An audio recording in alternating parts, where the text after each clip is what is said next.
Good morning, everyone.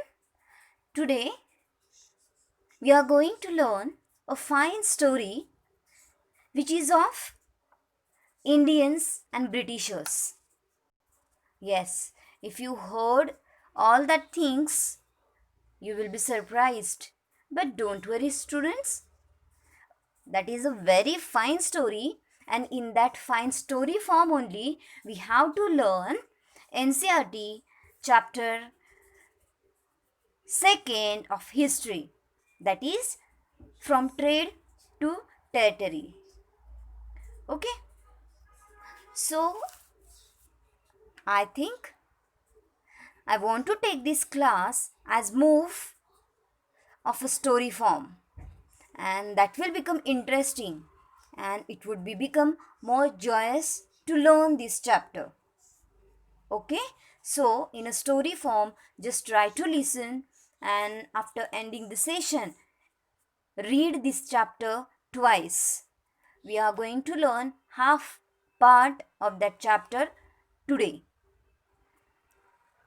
and hope you are with your notebook. If you want, you can write down key points in your own words.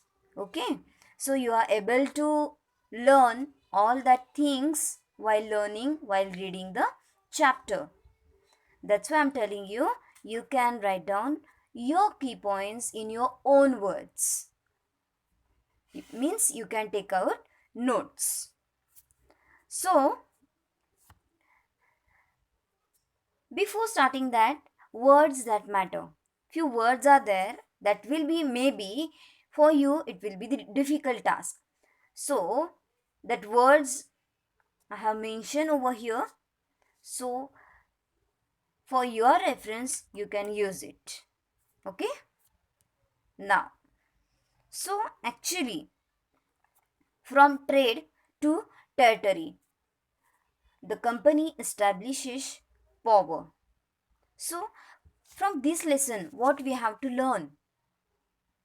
So, from the trade to territory, we have to learn from this chapter that Britishers came to trade and how they establishes their power, how they have taken permission for trading system. Actually, before that, no one was there. King system, monarchy system were there. And that's why how they came, how they maintained their power, how they control over the India. Okay, in this picture, you can observe students. In the first picture, Britisher is there and he is asking permission from the king, Indian king. And on the contrary, in the second picture, suddenly it becomes contrast situation. Now, here king is asking permission to the British person or the Britishers. So, how they slowly expand their territory, how they expand their trade, how they take permission, and why they take permission, how they can control over India. All that things we are going to learn in this chapter. So, slowly they became the ruler. Here we go. So, when they first came to India, their sole purpose was trade. They had nothing to do with expansion of territory. Okay, so whatever they want to do, only the trade, the main purpose behind their coming to the India. So the story began from Aurangzeb. It was all start from Mughal Emperor Aurangzeb. And Aurangzeb was the last powerful Mughal ruler who had established control over a very large part of India. But after his death in 1707. Now, here the story start. and Aurangzeb was the last of the powerful Mughal ruler. After him, not that much powerful ruler can be exist over there. He established control over a very large part of territory that is now known as India. And after his death, many Mughal governors, Subedars and big zamindars were there. So we will look towards few information about Aurangzeb. So, as a powerful regional kingdoms emerged in various parts of India, and Delhi could not longer function as an effective center. So, all that is woven around the king, Mughal emperor Aurangzeb. Why? Because he was very powerful, and that's why everyone wants to govern to woven around the Aurangzeb only. And with him, few governors were there. Okay, and as well as few zamindars were there. So, Mughal governors, called as the Subedars also, and few big zamindars established their own small kingdoms. Slowly, slowly, with the help of Mughal emperor, they started their establishment of small kingdoms because they were also living over there, and this result into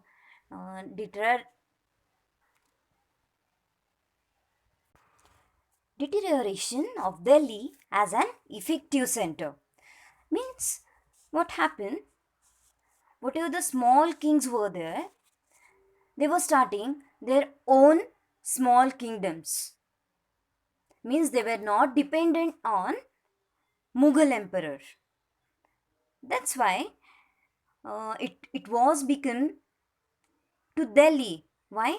Because Delhi was the effective center, the main center, and that's why difficulties occur, complications occur because of this small kingdoms ruler. So first of all, we will take information about Maharaja Ranjit Singh, who was the king of Punjab. Then second one, Murshid Quli Khan, Nawab of Bengal, and the Tipu Sultan, who was king of Mysore. And you have seen in the 18th century, due to political changes, lots of things are going to change. So many changes occurred over there, and due to them, who were the small kings, due to them that political changes occurs. So this was the situation in India. Meanwhile, in the Britain, what was happening in the Britain? Let's see. So there was a company in Britain, name was East India Company. Okay, so that East India Company in 1600, it acquired a charter. That company want to expand its trade, where at the east of the India, here you can, if you can see here, the east part of the India and neighboring countries, that East India Company want to expand his trading system, but they want particular permission, loyal order. So it acquired a charter, a written grant, we can say, that is called charter from Queen Elizabeth I. So they have taken permission from Elizabeth I, granting it the sole right to trade in eastern part of the India. Okay, so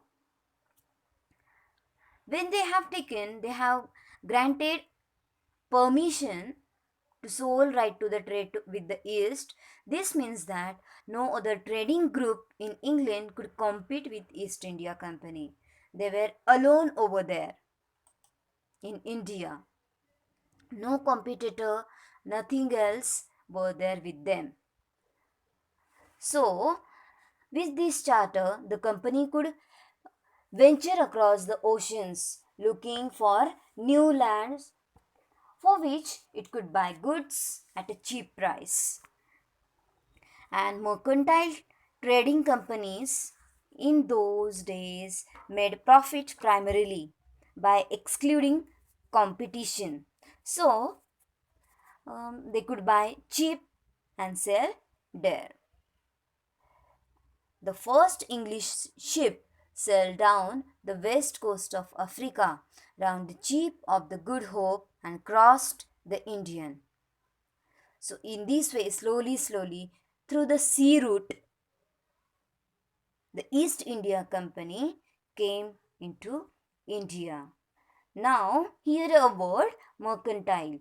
It means a business enterprises that makes profit primarily through trade, buying goods cheap and selling them at higher prices. Means what happened? What they were doing? At that time, Britain Company, which was East India Company. Yes, in India, the, that time India was famous for spices, silk, cotton. And that Britain Company thought that if suppose we will purchase these things, spice, silk and cotton from India, and if we will sell into the Britain at a higher price from India, they are going to buy in a very less price and they are going to sell in Britain at a higher price. It means what? They will have a lots of profit. So to the European countries, they will say sell and get a profit from that all that things, spice, silk and cotton. That's why they acquired chartered for trade from the Elizabeth first, means written grant, written permission they acquired from the queen. So this enabled the company to trade fearlessly. Yes, if suppose we have any proof, we have any evidence, no need to do anything, no need to fear.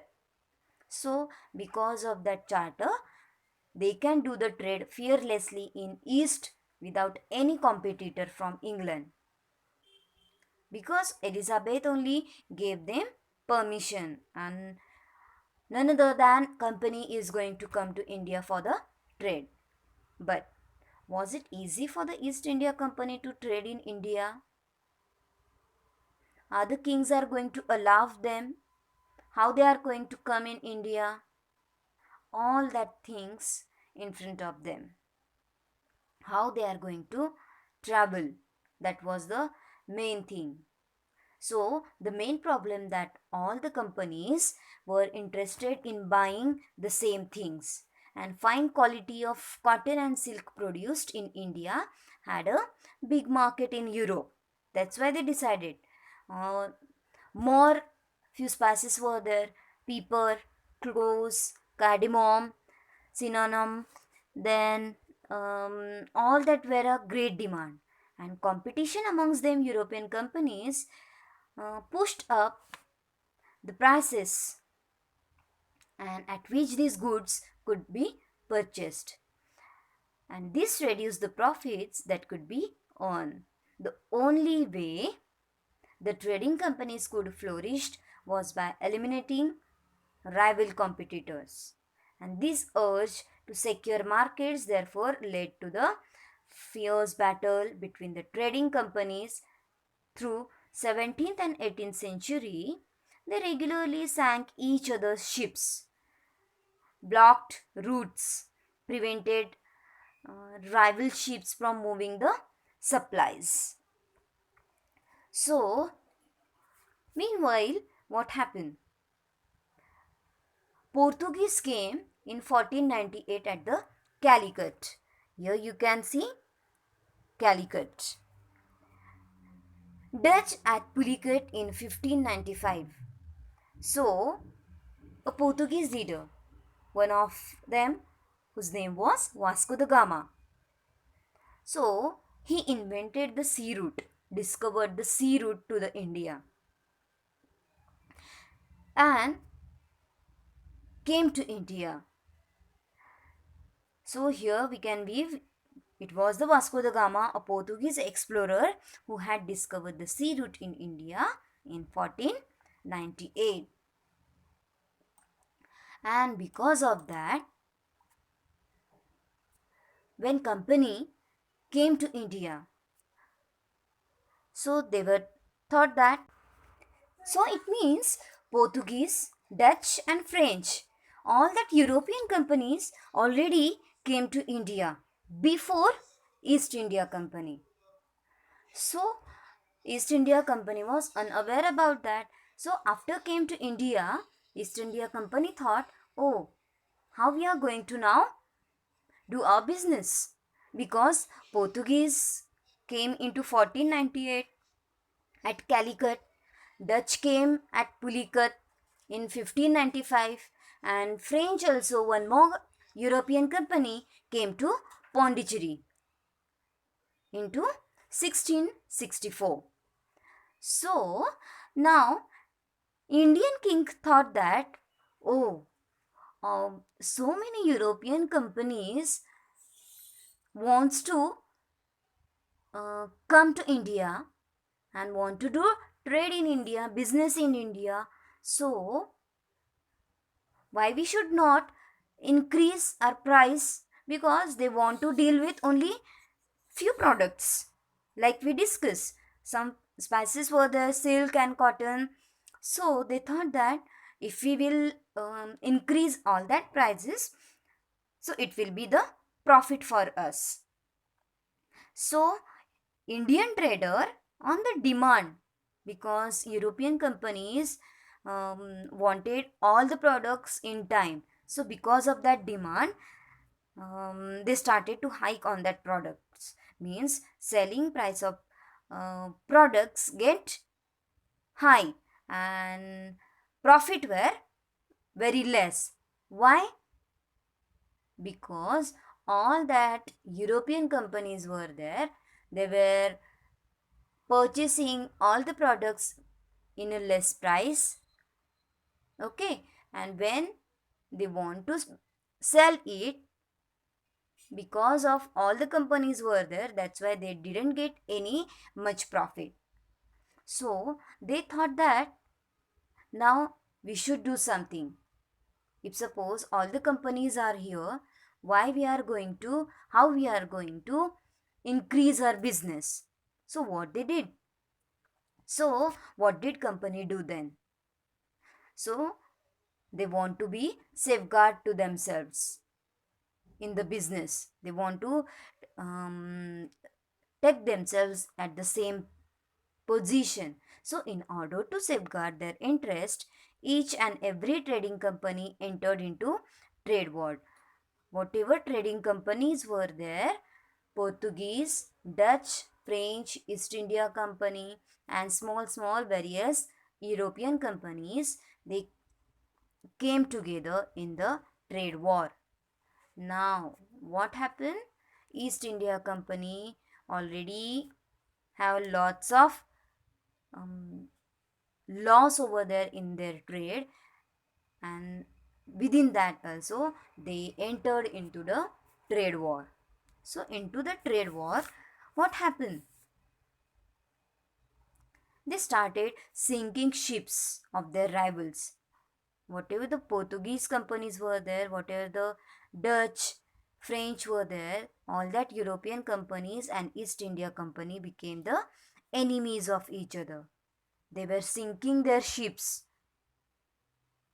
and blocked the routes. Whatever the sea routes were there, they tried to block to each other. Here you can see how they were sinking their ship and fortified their trading posts. Fortified means they were building big walls to protect from each other. So king thought that, which king? Indian king. Indian king thought that, oh, If suppose we have gave them a permission to live here, to do trade over here, but they are not behaving like a good traders, or they are not going well, they are having disrespectful behavior towards the Indians, they are exploiting all the land. So students, for example, if you are a king, okay, and few companies, European companies, suppose whatever companies will be there, want to trade in your land, and they want to do all that things, they want to create battle, they want to create chaos and confusion over there. So are you agree with that? Are you going to give permission? Definitely not. So in that way only, in Indian king told them, and they were against East India Company and the European company as well. They were also not interested to grant them to trade in India. But already their trading were started. Now what to do? So all that in that situation, all that in the bad situation, few good things also happen. Which good things? Let's see. East India Company begins a trade in Bengal. So, East India Company get from the both side in danger, means they have created their own rivals. One side Indian king and another side European companies. So, uh, because of that, the first English factory set up on the bank of river Hooghly in 1651. Means what happened? This was the first base from which companies, traders, known at that time as a factors, operated. And the factory had a warehouse where goods for export were stored. That is called warehouse. And offices also were there. And as trade expanded, the company persuaded merchants, merchants means businessmen, and traders to come and settle near the factory. So, by 1696, it began building a fort around the settlement, and 2 years later, it bribed Mughal officer into a giving company zamindari rights, that we can say Diwani right, of a 3 villages including Calicut. Now we can call Kolkata. So it also persuaded the Mughal Emperor Aurangzeb to issue a firman granting the company the right to trade. And because of that, now to the students, you will see, if suppose now death of Aurangzeb was there, and how we can say it is the farman from the Aurangzeb. Actually, in 1600, East India Company entered. Okay, and Aurangzeb's death was at the 1707 in that century. So, whatever the middle period were there, we are talking regarding that period. So, the company tried continuously press for more concession and manipulate existing privilege. Okay, so what was that firman? Let's see.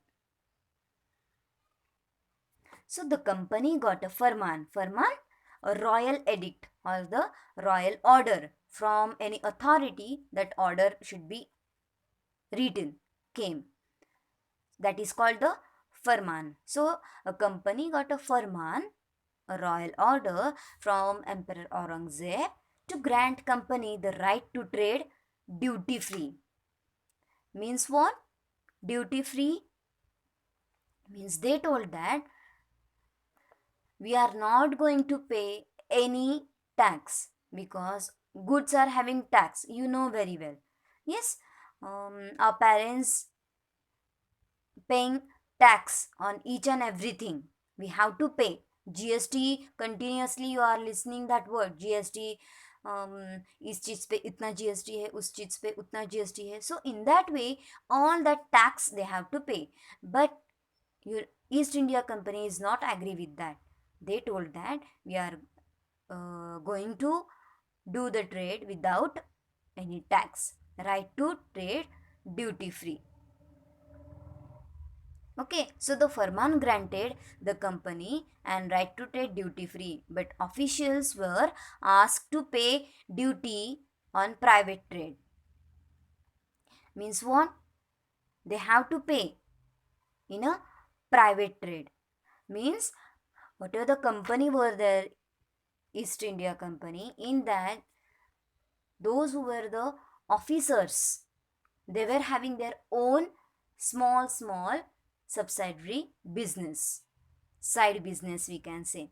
And kings thought that yes, is if East India Company is not going to pay any tax, it's okay, but whatever the officers are there, they have to pay for their own private business all that tax. And that's why, according to Diwani rights of three villages, they can take revenue, they can take tax from that. But after that, what happened? Few successors were there, and that kings thought that company is taking advantage of that Diwani rights, zamindari rights, and that's why they want to raise a voice against them. So, the early 18th century, there was conflict between the company and Nawab of Bengal. Okay, so Nawab of Bengal was at first Murshid Quli Khan, and he have to face loss of revenue. Why? Because company was misusing their right. Okay, and for any king, revenue is very important because all expenses are doing because of that revenue. If suppose they are not collecting all the revenue, if suppose company is taking revenue from the king as well by misusing the power, it will be the dangerous for them. So they don't have any asset, and that's why after Bengal's Nawab Murshid Quli Khan, his successor was Alivardi Khan.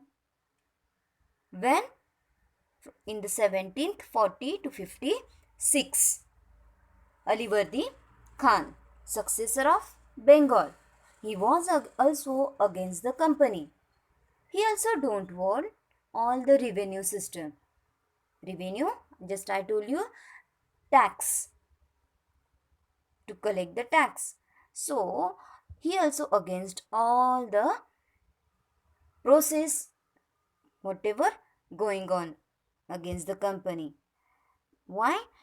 Because they thought that Murshid Ali Khan, Alivardi Khan thought that company is misusing the Farman because they have taken from the Aurangzeb and they are misusing the Farman. So after that, Murshid Ali Khan was followed by Alivardi Khan and Sirajuddaulah as a Nawab of Bengal. Each one of them was a actually strong ruler. Murshid Quli Khan, Alivardi Khan or Sirajuddaulah, Nawab of Bengal. They were the successor. And as the successor was doing like that, Siraj Uddaulah also thought, who was the king of Bengal in 1756. So, what he did? So, Siraj Uddaulah refused all the grants to the Britishers. What grants? Which grant?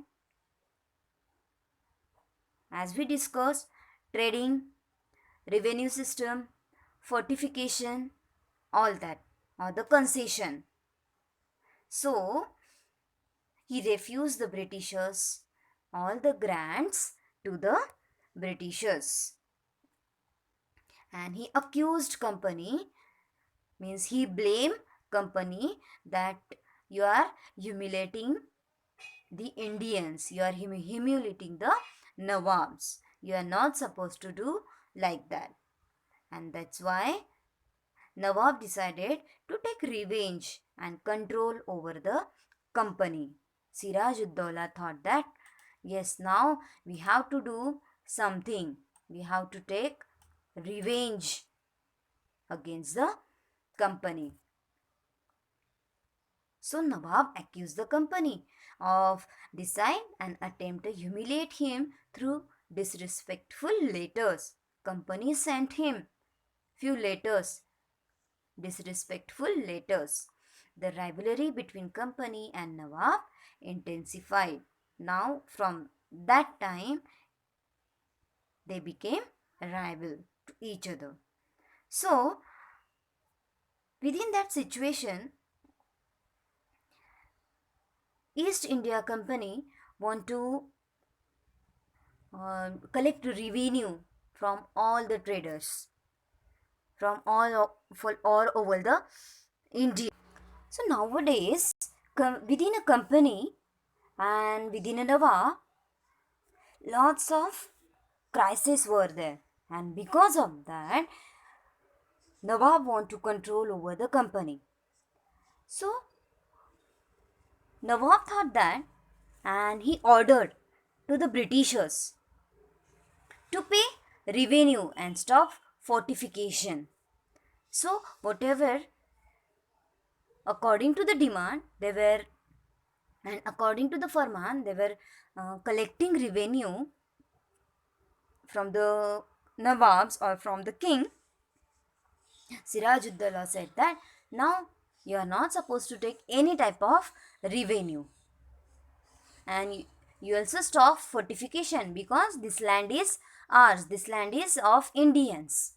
On that land you cannot build any big walls.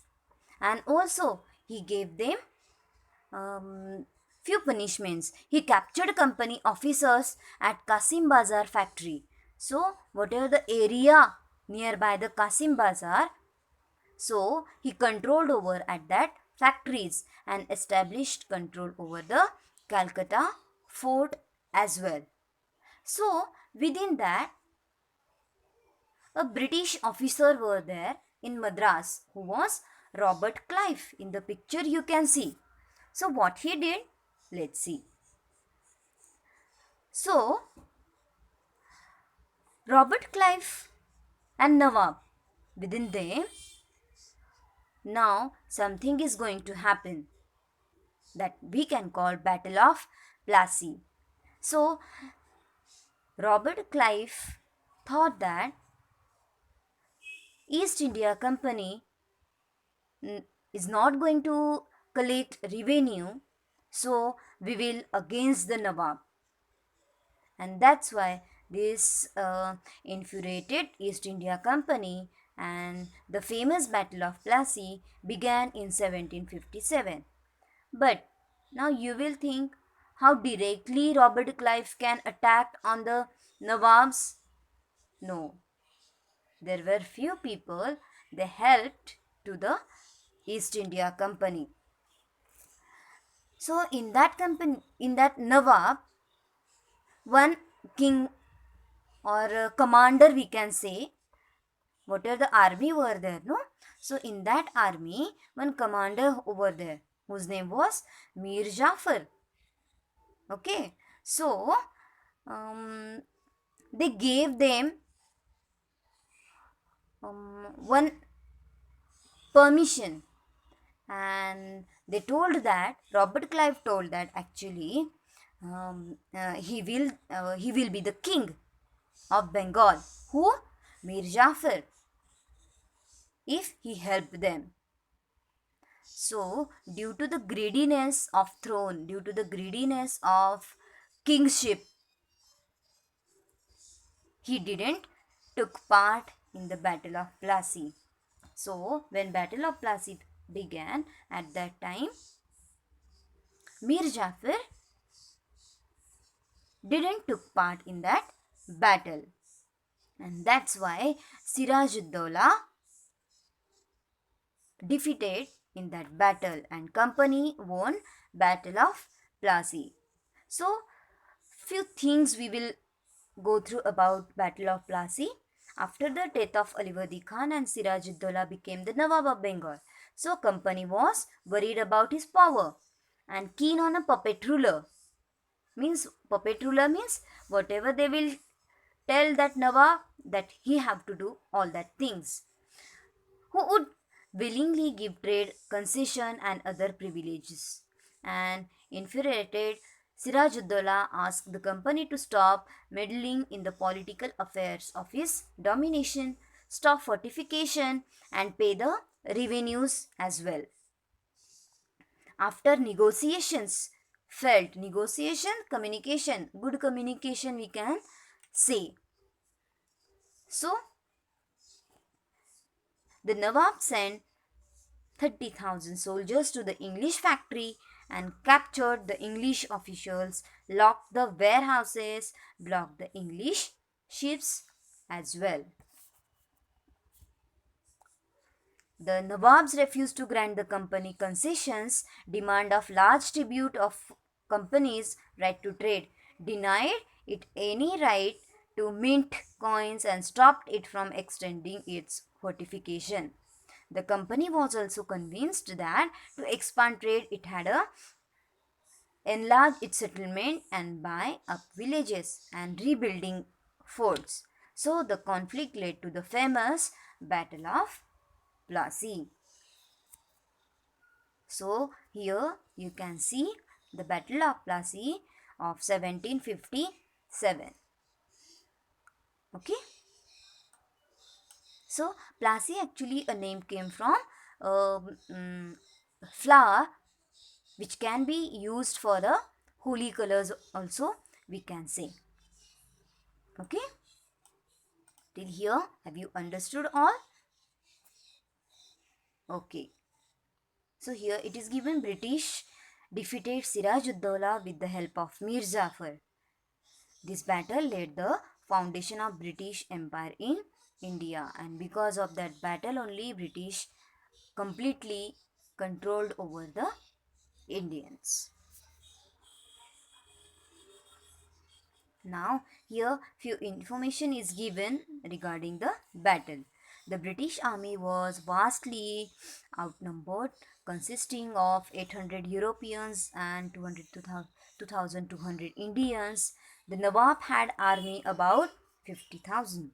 The British general Robert Clive Brabant, the Nawab's uncle and chief of army, Mir Jafar, who controlled the artillery and much of the army. The result was that Siraj-ud-Dawla was deserted by the best troop in his army, and the British easily defeated those who remained loyal. The Battle of Plassey took place on June 23rd, 1757. Okay, and that's why they ruled over the India. So again here more information regarding the Battle of Plassey. So, Battle of Plassey or Palashi took place between British East India Company and Nawab of Bengal. Okay, a date is given. And Battle of Plassey also named as the Battle of Palashi. Okay. Now we will move towards. So, what happened after Battle of Plassey? Oh, so as promises given to the Mir Jafar became Nawab of Bengal. And that's why the company was granted right to free trade in Bengal. Because now Nawab was Mir Jafar and company has taken few permissions from the Mir Jafar that they can do the trade freely.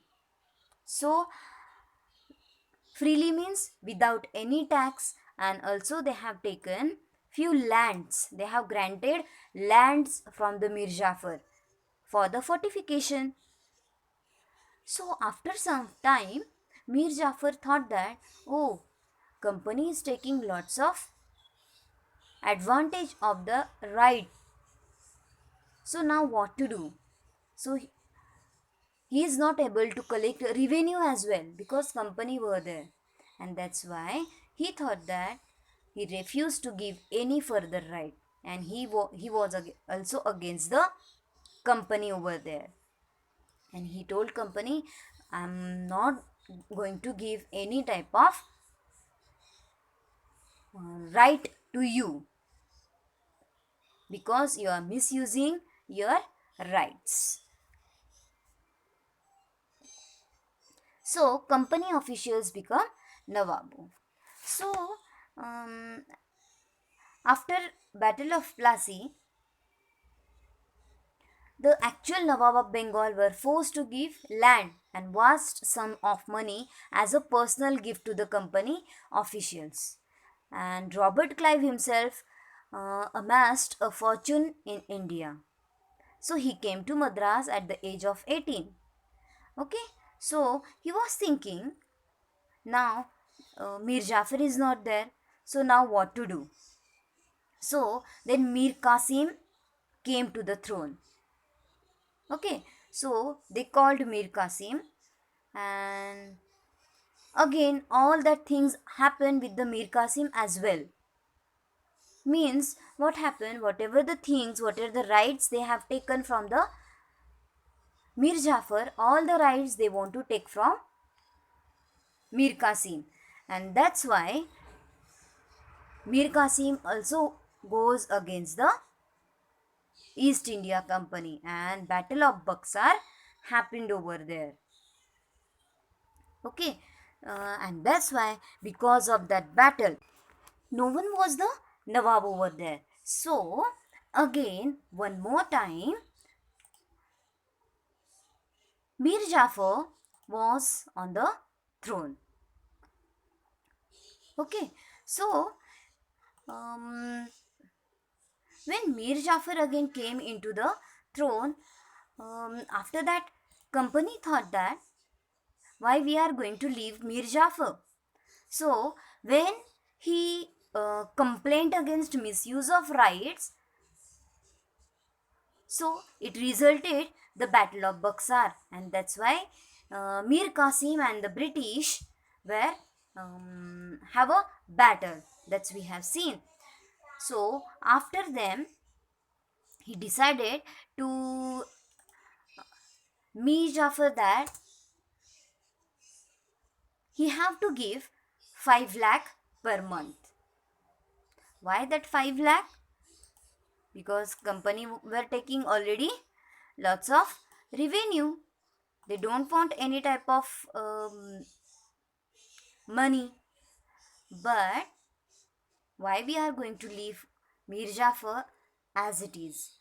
And that's why they were taking 5 lakh rupees per month from the Mir Jafar.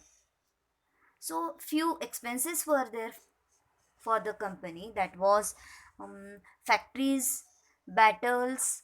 For the battles, lots of weapons they needed, that expenses were there. For the fortification, they need some material, and that's why they were collecting the 5 lakh rupees from the Mir Jafar. In the 1765, there was a death of Mir Jafar. So after the Mir Jafar, company has taken a major decision over there. What was the major decision? Company decided that they don't want any puppet king. Why we want puppet king? So they thought that now whatever rules over there, whatever the kings were there, that we are going to manage all the things. And that's why In the 1765, company got Diwani of Bengal province. Now, previously we have seen Diwani rights means what? They can collect revenue. Okay, we have seen already. So, in the picture you can see from Shah Alam II, Robert Clive was taking one order, permission order of Diwani of Bengal province. That a legal document Robert Clive signed from the Shah Alam II. And what happened because of that legal document? Now Robert Clive is fearlessly collect revenue. He can do fortification. He can do all the factories regularly. And that's why due to lots of profit, now if he got a profit, he have lots of thing, and that's why he gained lots of property. And that's why British Parliament decided to case on Robert Clive. Why? Because now Robert Clive don't depend on the Britain. In the first part, we have seen he was completely dependent on Britain because Britain sends some type of money. But now, because of revenue, he don't want any help. So, British Parliament thought that nowadays why Robert Clive is not having communication with us. So, the case was on the Robert Clive through the British Parliament. Okay. Now, expansion of company rule. So, East India Company used variety of political and economic methods to extend its influence. It appointed residents in Indian states. Residents means political agents, we can say. Okay, so through that political agents, they interfere in the internal affairs by subsidiary alliance. So, due to that political agents, what happened? They were interfering in the internal affairs of the Indians. Actually, they don't have that right to do like that, but they were doing. So, what is the subsidiary alliance? Let's see. So, actually, according to this Indian rulers, that according to the subsidiary alliance, Indian rulers had to keep company's army for protection. Means if Indian army want protection, they have to take company's army only and make their payments. Means whatever the army they are going to take for themselves for the protection, they have to pay salary to that army. Otherwise, part of their territory was taken away as a penalty. Penalty means fine. If they are not supposed to pay all that salary, and actually that salary was in the huge amount. Okay, so if suppose that Nawab cannot pay that salary, they have to pay as a penalty, as a fine, few part of their territory, few part of their land. That was the subsidiary alliance. So, who brought that concept? That concept brought by Lord Wellesley. The doctrine of subsidiary alliance was introduced by Marcus Wellesley, British Governor General in India from 1798 to 1805. Early in his governorship, Wellesley adopted a policy of non-interventions in the princely state, but he later adopted the policy of forming subsidiary alliance, and this policy was to play a major role in British expansion in India. So now we have seen the things related to the eastern part of India. Okay, but Britishers were doesn't stop over there. They want to expand their part in the southern part as well. Okay, so what was that? What is going to happen in the southern part? That we are going to learn in the history chapter 2 part 2. Okay, so we will move towards conclusion of part 1. Thus, we can come to the conclusion as per the title that company that entered India in order to trade finally gained power over the territories of India and became the ruler of the country. Okay, so in this way, company started their ruling system over the India. In this way, we finished eastern part of the company's rulership. Hope you understood this chapter till here, students.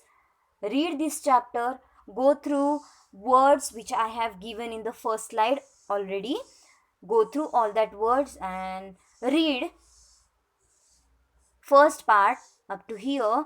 Read twice, underline hard words, try to find out meanings. If you can't, just tell me, I will again repeat it. Okay, so in the next session we will meet soon. Till then, bye and thank you.